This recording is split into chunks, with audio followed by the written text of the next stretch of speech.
We already know that thanks to the Xbox One S, Microsoft is actually doing pretty well recently with the sales of the Xbox. So the S boosted those particular sales by almost 1000%, and while Xbox One is still lagging behind the PS4 in terms of overall sales, it is still starting to play catch up, and it is still seeing a massive rise in sales thanks to the Xbox One S. Now, while it is believed that the console topped 20 million units in sales earlier this year, we still don't know for sure, as of course Microsoft are very reluctant to talk real details in terms of sales. 20 million sounds about right based on previous comments that we heard quite recently from EA. That was a few months ago, of course, so add in the new boost of sales and obviously the just general passage of time, 20 million sounds roughly right based on what we previously know. But even with this in mind, apparently the sales that the Xbox One is having now is nothing compared to what the company was originally aiming for.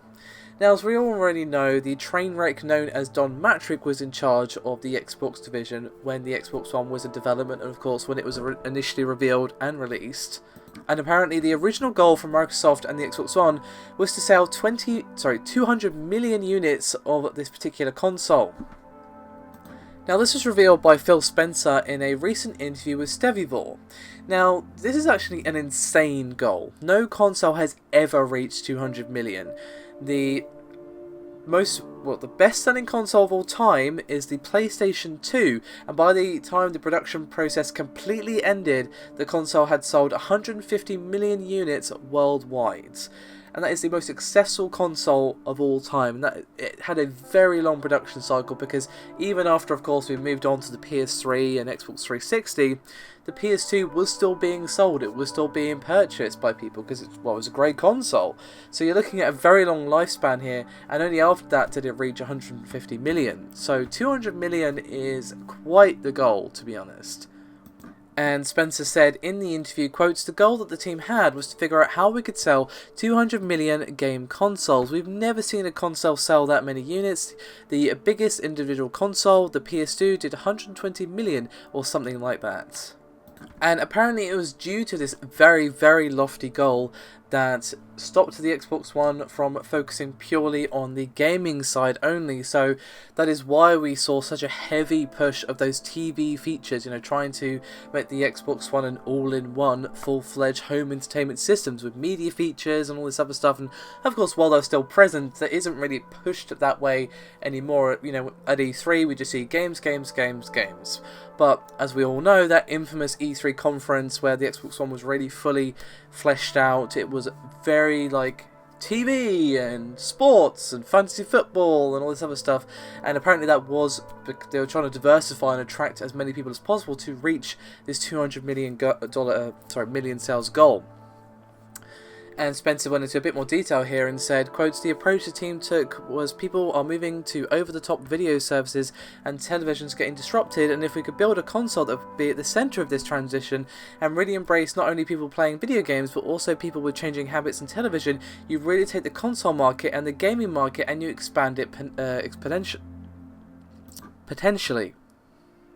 Now obviously when Phil Spencer stepped in and changed things for the better, he focused the Xbox One and the marketing and the features they were pushing and that sort of thing back onto gaming as the core, where it should have been from the start. And for example, this was with the ditching of the Kinect and the closing of the Xbox Entertainment Studio, which was the TV and movie studio, which was supposed to bring interactive TV to the console. And, basically Spencer got rid of all the stuff, or some of the stuff at least, that the console really didn't need, and focused it purely on gaming again. And I've spoken many times in speculation about what it could have been like if Phil was in charge from the start. I think, to be honest, we would have had a much better story of Xbox versus PS4 if Phil Spencer had been in charge from the start. They are seeing success now, which is great, but they are still behind Sony, and I feel like it would be a closer race if Phil had been in charge from the start. The damage that Don Matrick did was palpable. And Phil spoke a little bit about this as well, and he said, quote, "When we came in after 2.5 years ago and started running the Xbox program, I centered us back on not trying to become something other than a game console. You don't earn the right to be relevant in other categories of usage with the console until you've earned the gaming right, so let's make sure that's what we deliver. I think how it impacted the program, we did some things around making Kinect not required as part of the console because Kinect is a gaming device. It was interesting but not ubiquitous. It's not like every game was using it. I said, okay, for people who don't play Kinect games, no reason they should have to go buy one. We needed to make sure other features that we're building are really embracing the games and gamers that are out there in the game development community, and that our console is for them first.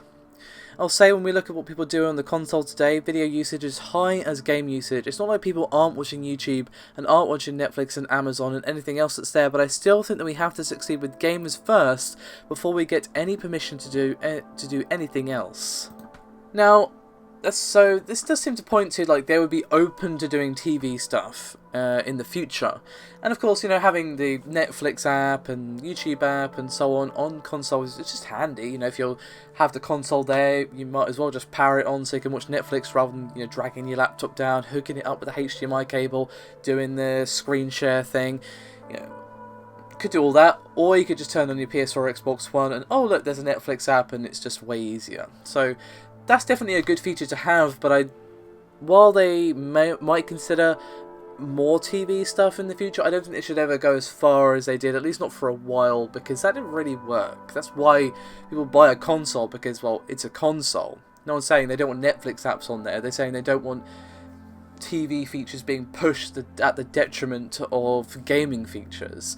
That's a road I don't want to see them go down again. I don't think they'll go down that particular route again because they've seen it blow up in their face, but Phil definitely seems open to the idea of doing TV stuff in the future, which is not a bad thing, you know, by itself, but I'm just a little bit concerned because, you know, of the past history here, but I suppose he knows better than anybody how not to do it because he had to kind of course correct and fix the damage that had been done.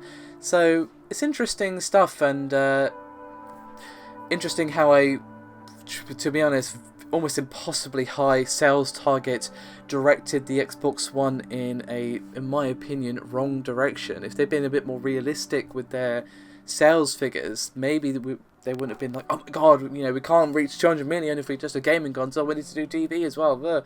Then maybe, you know, we wouldn't be in this situation. I'm not saying they shouldn't reach for high goals of like, you know, yeah, we can get 100 million, 150 million or whatever, but 200 million, as I said, no console has ever gotten that much.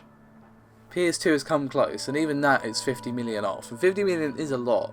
So, you know, there's having high goals and achievable goals and just very pie in the sky, cloud in the heads, head in the clouds goals, and I think that was definitely one of them, and it obviously took the Xbox One in a bad direction. But of course, Spencer did manage to course correct, and I do wish we could see the world where he was in charge from the start, but we only have this one where he is doing his best and taking Microsoft and Xbox down a much better road, definitely indeed. I'd love to hear your thoughts on everything discussed here. As always, guys, thank you very much for watching, and I'll see you next time.